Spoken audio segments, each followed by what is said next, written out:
Please note there are spoilers going to be ahead, so you haven't seen the film right now. Please kick off now. Thank you very much indeed, and enjoy this absolute banger of a film.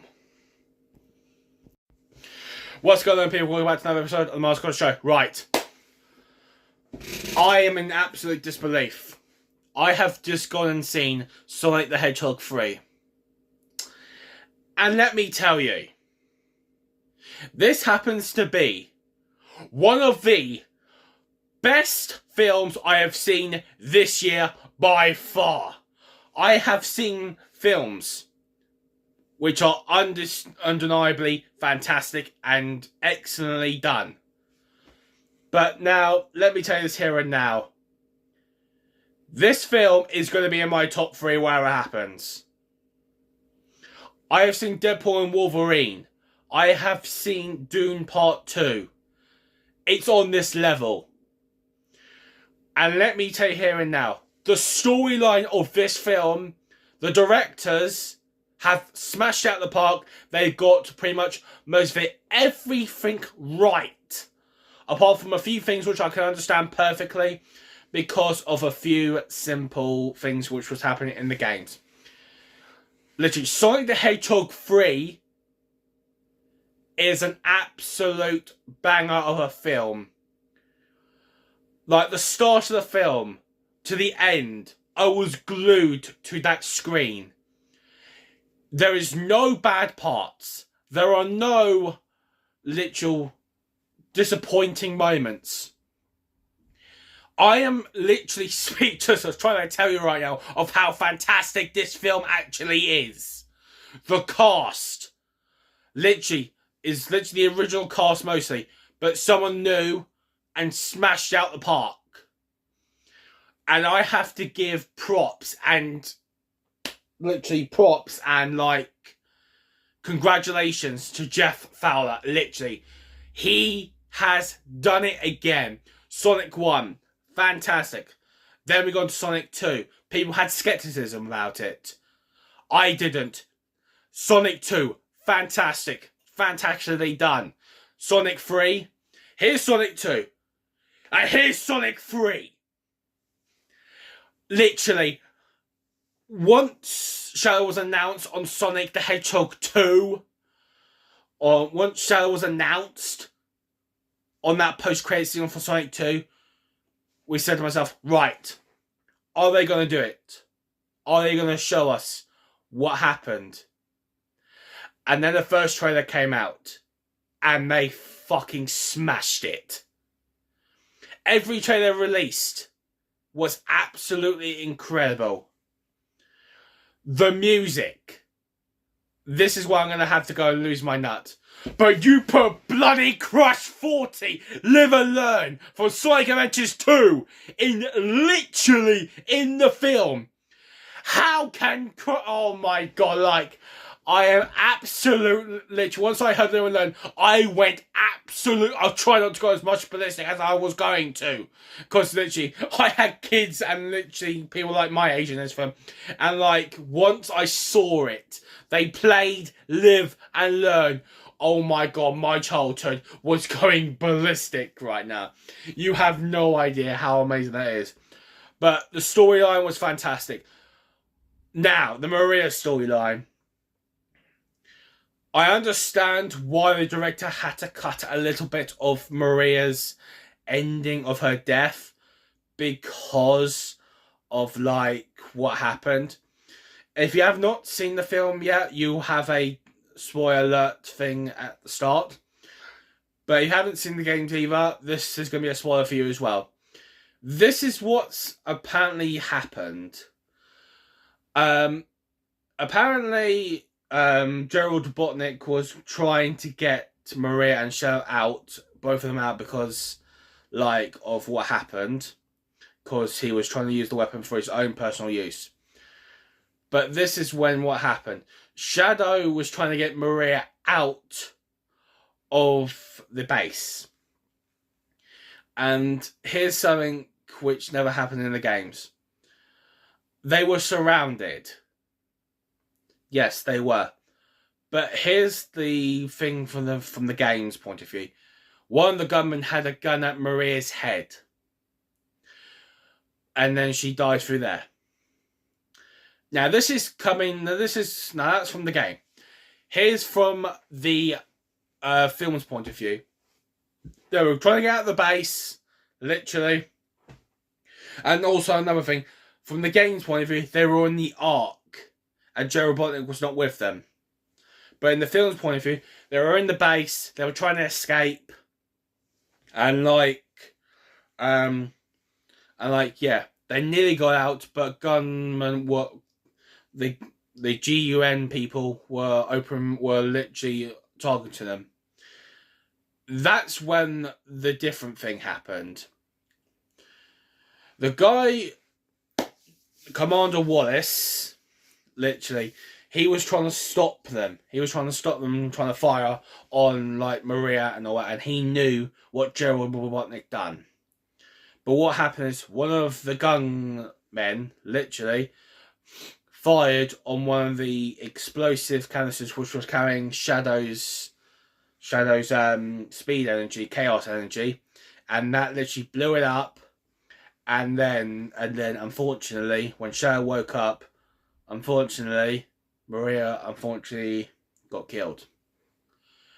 For that storyline right there, here and now, I think that's the perfect way to do it. Because I think if they would have done it what the game would have done, this would have not been a PG. This would have been a 12. Or maybe near a 12A, in honesty. That's my honest opinion there. But the storyline with Maria and all that, absolutely fantastically done. Literally, the person who played Maria Robotnik, Aaliyah Brownie, she played it fantastically. And every time she was on the screen, she wanted to make that scene her own. And she did that. Fantastically done. She's got a future in this industry, and I can tell you that here and now. If I look on IMDb right now, you'll see a lot of films like that. Would we see her in future Sonic films? Probably in flashbacks, probably, to before the incident, probably. It would be nice to see that, but it's depending what the director does. But I think it would be good to see Maria in a few flashbacks. But talking about that, we go on to the cast. We have to talk about the 3 amigos right here, guys. And that's, no. Screw that. 4 amigos. We need to talk about Keanu Reeves, Ben Schwartz, Idris Elba, and oh my bloody god, you have no idea. And Colleen Shushley, if I'm saying that name correctly, who played Sonic, Knuckles, Tails, and Shadow. Props out right now. Keanu Reeves, there is no better person now to play Shadow right now, and that is Keanu Reeves. He smashed it out the park. He literally made that his own, and I felt like Shadow from the game was in the theatre right now. Then we go on to Idris Elba as Knuckles. He had funny moments here and there. I loved it to the heart, to the soul. And let me tell you, Colleen Shushlin as Tails, we saw a lot more of Tails, and let me tell you, I loved every single moment of it. Here and now, loved it. Then we go on to Ben Schwartz, Sonic himself. Funny as always, great. The final battle scene with Shadow, I absolutely loved it. I think you could have not made that scene any more better, in honesty. But when Keanu Reeves and Ben Schwartz's characters, Sonic and Shadow, combine together and help trying to stop, by the looks of things, the Eclipse cannon for destroying the entire planet, you are absolutely out of your mind. It is insane. Absolutely insane. That got me so hyped. That gave me Sonic Adventures 2 vibes back in those days. And it was absolutely insane. I am literally speechless. I'm making up stuff right now. Then we go on to James Marsden and Teacup Sumter, who playing Maddie and Tom. Literally, those two, Fantastic. Every scene they were in, they were fantastic. Even when they were in the gun headquarters trying to impersonate Shamir Moore and Natasha Woodwell's characters, literally, I know that was them original characters, but even saying those two as well, in that scene, it is incredible. It's absolutely sick. I cannot believe that they've made this film incredibly well. Yeah. Then we go on to Christian Ritter, who played Director Rockwell. I have my doubts, but she was an absolute badass. Absolute badass. And she made that role her own, and we will see her a lot more. Yes, we will. We will see her a lot more, and I can't wait for that. Then we go on to the last person, which is Jim Carrey. Then we go on to Jim Carrey. Jim bloody Carrey, who played Gerald Robotnik and Dr. Eggman. Take a bow. Literally. Just take a bow. I cannot believe what he's done here. He played two characters. And like, it is insane. It is absolutely insane. Take your credits here and now. And let me tell you here and now, if he did survive that explosion, please bring him back. I'm begging you, bring him back. But I don't think he will ever survive that explosion. I was still quite surprised Shell survived that explosion. Now we're going to the post-credit scenes. We saw Mel, Sonic and Amy.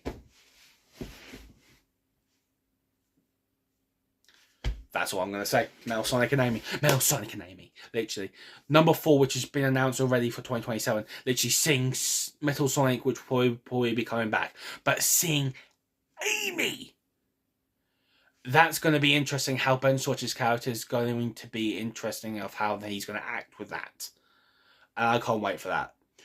The person who's voicing Amy, we do not know who that is yet. But once we find out, they better smash out the park. But what they've done with Keanu Reeves with Shadow, I have no doubts in my mind they will find the perfect Amy to voice Amy. And then we go for the last post-credit scene. We see Shadow's ring in a crater. And then, who's trying to pick it up? Shadow the Hedgehog. There were rumours going around that we were going to get a Shadow the Hedgehog Paramount Plus series. And that post-credit scene just confirms it even more. But yeah, guys, I'm going to end the video there. I'm going to give this a 10 out of 10. This is an absolute fantastic film and deserves every single minute of watching. And every money it makes, it's going to literally make this franchise even better. And people will come actually saying like, oh, Mustafa's going to make more money in this. No. Mufasa's never going to make any more than that. It probably only make more probably because it's Disney, but with this, Mufasa's never going to go get better than this. Sonic is literally the Christmas film of this year. I know you got Wicked and all that, but that came out in November. But like, this is the Christmas film of the year. And let me tell you here and now, I cannot wait for number 4. So yeah, guys, I'm going to leave this out of 10. Please smash a like, subscribe, leave a notification bell on. I actually seen I've lost my voice as well because of talking about this. And I'll see you guys on the next video. You better live and learn.